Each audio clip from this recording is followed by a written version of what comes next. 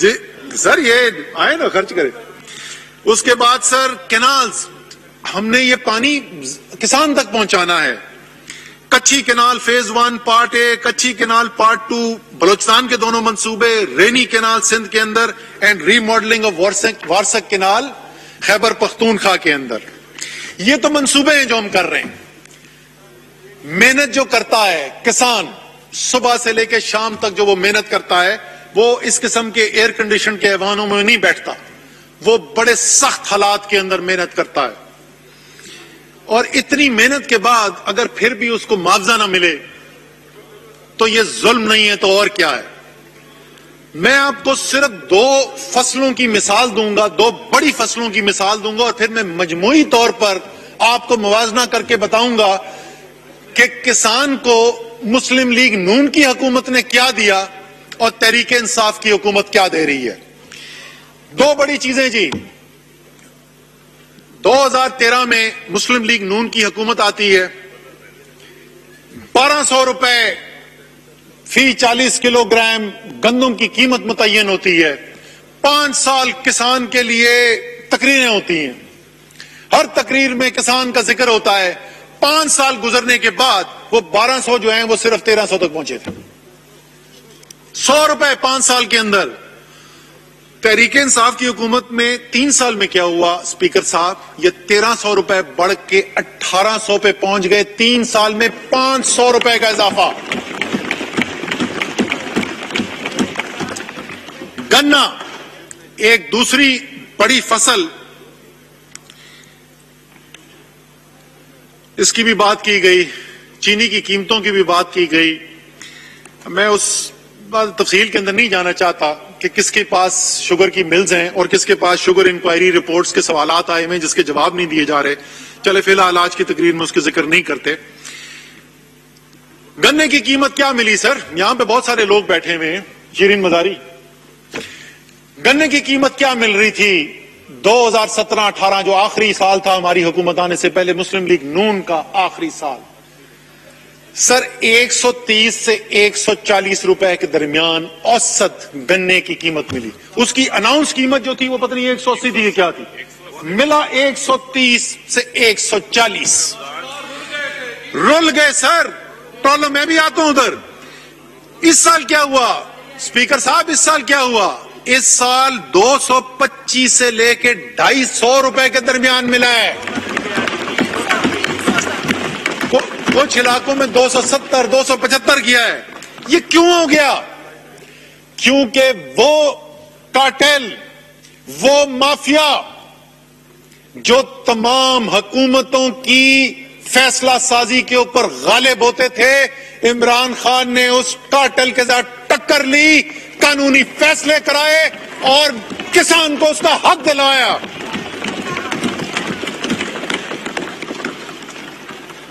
اللہ تعالیٰ نے بھی فضل کیا، بر وقت فیصلے بھی ہوئے، کسان کو ٹھیک قیمت بھی ملی. نتیجہ کیا نکلا؟ اور ہمیشہ سے ہم یہی کہتے ہیں، کسان کو اس کی محنت کا جائز حق دو. جس تیزی سے کسان پاکستان کو پیسہ لوٹائے گا اور کوئی علاقہ نہیں کر سکتا. جناب اب یہ آگے میرے پاس شیخ خرم اب مجھے یاد دلائیں گے کہ فیصل آباد میں کس طریقے سے جب نون کی حکومت تھی تو سریے کے بھاؤ ٹیکسٹائل کی ملیں بک رہی تھیں، اور آج کس طریقے سے اربوں ڈالر کی انویسٹمنٹ ہو رہی ہے اسی فیصل آباد کے اندر ٹیکسٹائل کے لیے. لیکن ایگریکلچر پہ واپس جاتے ہیں جی.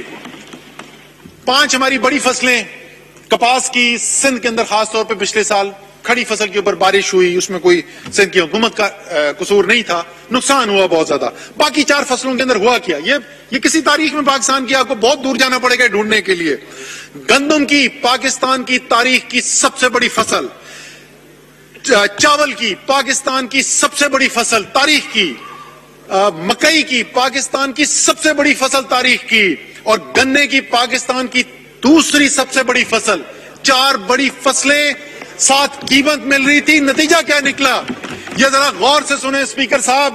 اور یہ جو سب کسان کی باتیں کرتے ہیں، یہ کیا دے کے گئے کسان کو اور عمران خان کیا کر رہا ہے کسان کے لیے، یہ غور سے سنیں، کیونکہ ان ایوانوں کے اندر اور شہروں ماں کا اور بچے کی صحت کے لیے خصوصی پروگرام. اگر آپ کو یاد ہو تو وزیر اعظم نے اس کی پہلی اپنی جو ان کی سپیچ تھی ایز پرائم منسٹر, اس کے اندر ایک وہ ایکس رے بھی دکھایا تھا اور انہوں نے بتایا تھا کہ سٹنٹنگ کا کیا نقصان ہوتا ہے, اور باقی تو جو چیزیں ہیں اس سے اگلے سال کا, اگلے 2 سال کا, اگلے 5 سال کا نقصان ہوتا ہے, یہ اگلی نسل کا نقصان ہے. اور اس کے لیے ایک احساس نشو نما پروگرام چلایا گیا ہے جی. اگست 2020 کے اندر یہ شروع کیا گیا ہے, اور اس کے اندر جو سب سے غریب ترین جو علاقے ہیں پاکستان کے, وہاں سے شروع کیا گیا. یہ پورے پاکستان کے اندر جائے گا. میں پوری اس کی رقم کا اس لیے اعلان نہیں کرنا چاہتا کہ وہ ایک دفعہ نیگوسیشن پوری ہو جائیں, وہ بتائیں گے. انشاءاللہ تعالی پاکستان کی تاریخ کا سب سے بڑا پروگرام ماؤں کے لیے اور چھوٹے بچوں کے لیے لایا جا رہا ہے, تاکہ ایک غریب بچے کو بھی وہی ابتدا زندگی ملے جو آپ کے اور میرے بچے کو ملتی ہے. ابھی کا نظام نہیں کہ آگے 46% بچے سٹنٹڈ ہیں تو آدھا پاکستان تو آپ نے فارغ کر دیا, مقابلہ ہی نہیں کر سکتے. صحت سہولت پروگرام, اسپیکر صاحب, ایک انقلاب ہے.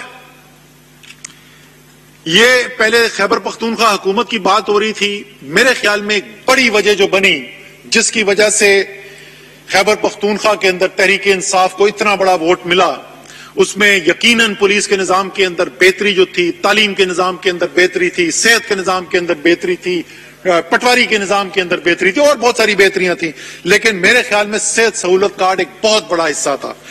وزیر اعظم نے یہ ہدایات دی, وہ پروگرام جو ہے وہ تمام وفاق کی ٹیریٹریز کے اندر پھیلا دیا گیا ہے. اس سال کے آخر تک وہ پہنچ جائے گا. ساری جو فیڈرل ٹیریٹریز ہیں, پنجاب حکومت اعلان کر چکی ہے صرف پنجاب اگلے سال کے اندر 80 ارب روپے لگانے جا رہا ہے صحت سہولت پروگرام کے لیے. اور کسی بھی ایک خاندان کے اندر سالانہ 7.5 سے 10 لاکھ روپے مہینے تک کا مفت علاج, جو بھی ہسپتال ہوگا وہی کارڈ ہوگا. میری جیب کے اندر بھی وہی کارڈ ہوگا, غریب ترین پاکستانی کی جیب کے اندر بھی. جہاں پر بھی جائے وہ مفت علاج کرا سکتا ہے.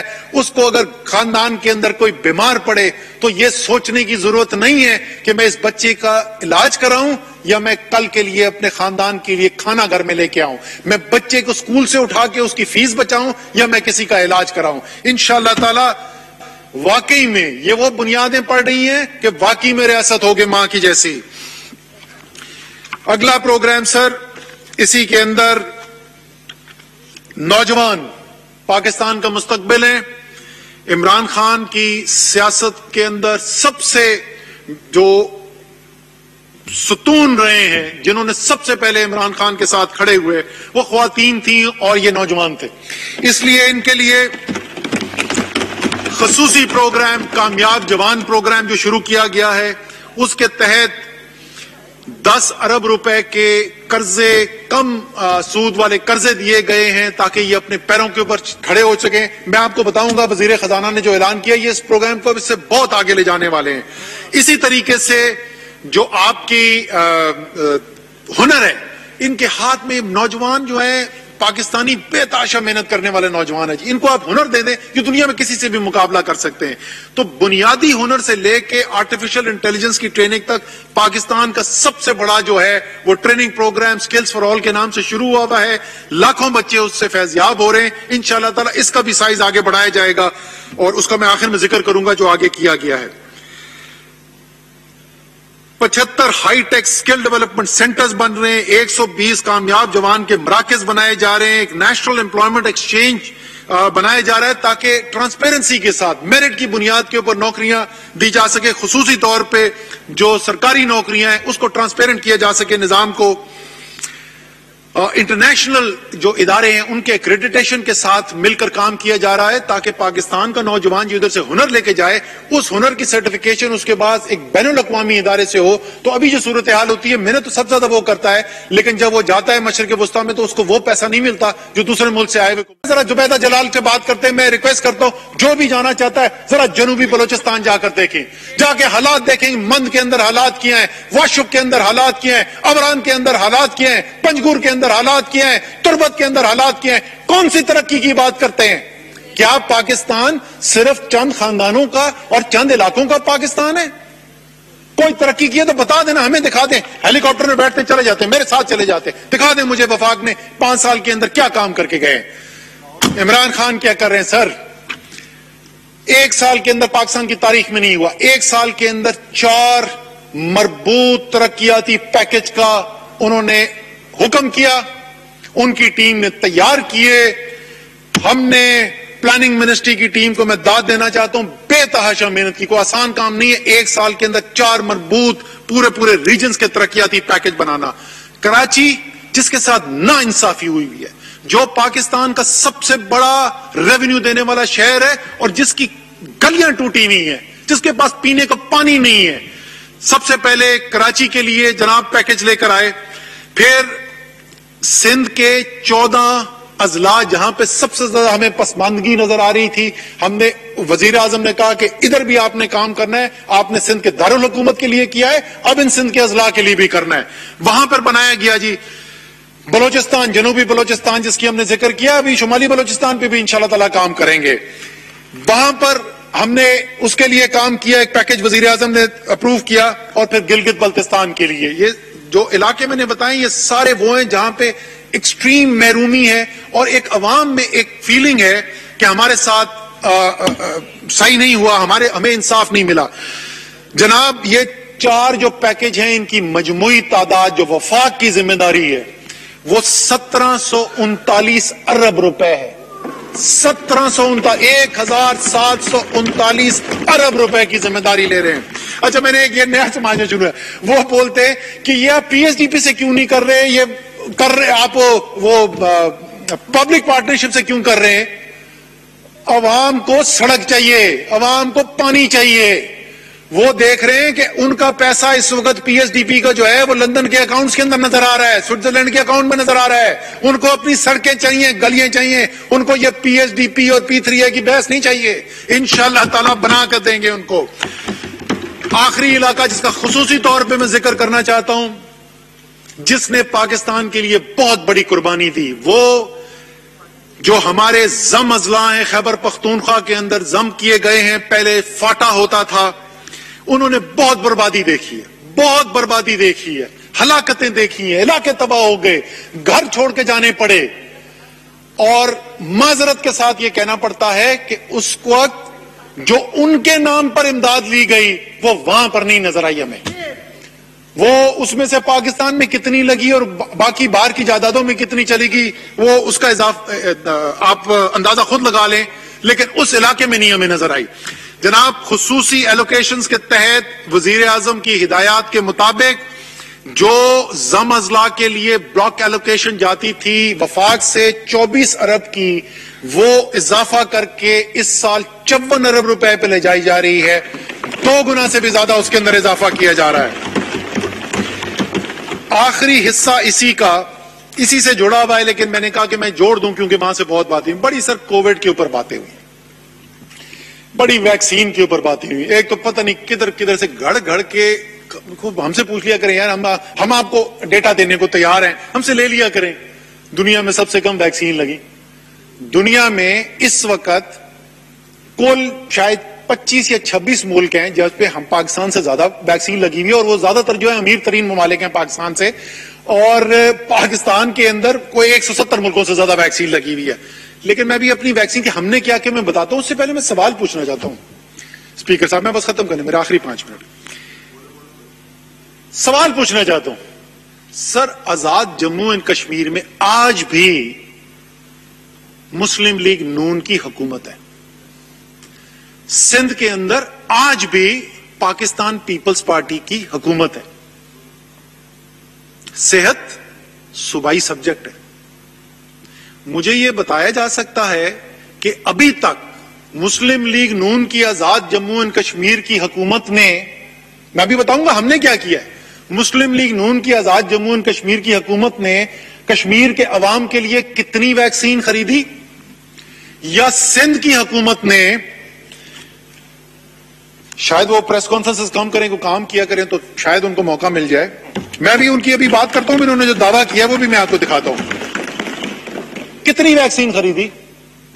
اچھا حکومتوں نے نہیں خریدی تھی, دونوں پارٹیز کے لیڈرز جو ہیں اللہ تعالیٰ اور ان کے وسائل میں اضافہ کرے. ڈالروں میں ارب پتی ہیں, روپوں میں نہیں, اپنے خرچے میں, روپوں میں نہیں, روپوں میں نہیں,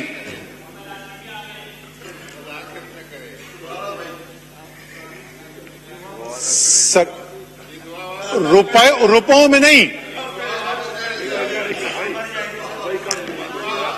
روپوں میں نہیں. میں اس کے بعد آخر میں کہوں گا نا قادری صاحب سے کہ یہ سب کے لیے, ہم سب کے لیے, اب یہ کسی خاص کے لیے, ہم سب کے لیے یہ دعا مانگے اللہ تعالی ہم سب کو رزق حلال کی توفیق دے اور ہماری اولادوں کو حلال کی توفیق دے. اربوں ڈالر کی جائیدادیں ہیں یار, وہیں سے باہر بیٹھے ہوئے ہیں, کوئی 10, 20, 50 ویکسین ہی خرید کے بھیج دیتے ہیں. جنہوں نے ایک ویکسین اپنے عوام کو نہیں دے سکے وہ گز گز کی لمبی زبانوں کے ساتھ آ کر تقریریں کر کے بتاتے ہیں کہ وفاق نے کم خریدی ہیں. آپ کدھر تھے؟ جواب دو اس بات کا. 18ویں ترمیم یاد آ جاتی ہے, ہر 2 دن کے بعد 18ویں ترمیم یاد آ جاتی ہے. آپ کے صوبے آپ کی ذمہ داری ہے. کدھر ہے آپ نے ویکسین جو خریدی ہے, کدھر گئی ہے وہ؟ اب میں آپ کو اچھا جی میرا ایک سوال بھی ہے ان سے.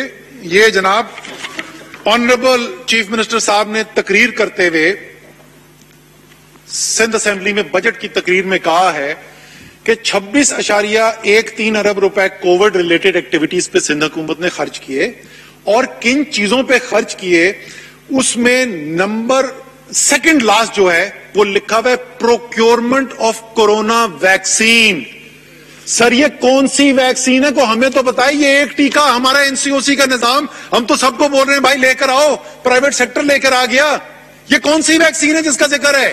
ایک ویکسین نہیں لا سکے. اب میں بتاتا ہوں کہ عمران خان کی حکومت نے وفاق نے کیا. جناب وفاق کی ابھی تک جو کووڈ کے اوپر اخراجات کیے گئے مجموعی طور کے اوپر, اس میں ابھی تک کا جو خرچہ ہو چکا ہے اس میں 120 ارب روپے خرچ کیے گئے. اس 120 ارب روپے میں میں آپ کو صرف 3 بڑے صوبوں کو بتا دیتا ہوں, باقی چھوٹے چھوٹے ہیں. پنجاب کو 50 ارب روپے کی مدد فراہم کی گئی. کس شکل کے اندر؟ PPEs ہم نے دیے پہلے, اس کے بعد ہم نے ٹیسٹنگ کٹس فراہم کی, اس کے بعد ہم نے آکسیجن بیڈز کے اندر جو اضافہ ہوا وہ تمام صوبوں کے اندر کروایا, اور اس کے بعد ویکسین دے رہے ہیں مفت کی بغیر 1 روپے لیے ہوئے. وہ اور بات ہے کہ وفاق کی دیوی مفت ویکسین جس ویکسین سینٹر میں لگائی جاتی ہے اس میں تصویریں اپنی بڑی بڑی آپ کو وہاں پہ لیڈران کی نظر آتی ہیں, ان سیاسی پارٹیوں کی آپ کو اسلام آباد میں کہیں عمران خان کی, کہیں اسد عمر کی, کہیں فیصل سلطان کی تصویر نہیں نظر آئے گی. اس لیے کہ یہ ہمارا احسان نہیں ہے, یہ عوام کا پیسہ ہے, اس پر عوام کا حق ہے. 50 ارب روپے پنجاب, 25.4 ارب روپے سندھ کے اندر سامان بھیجا گیا.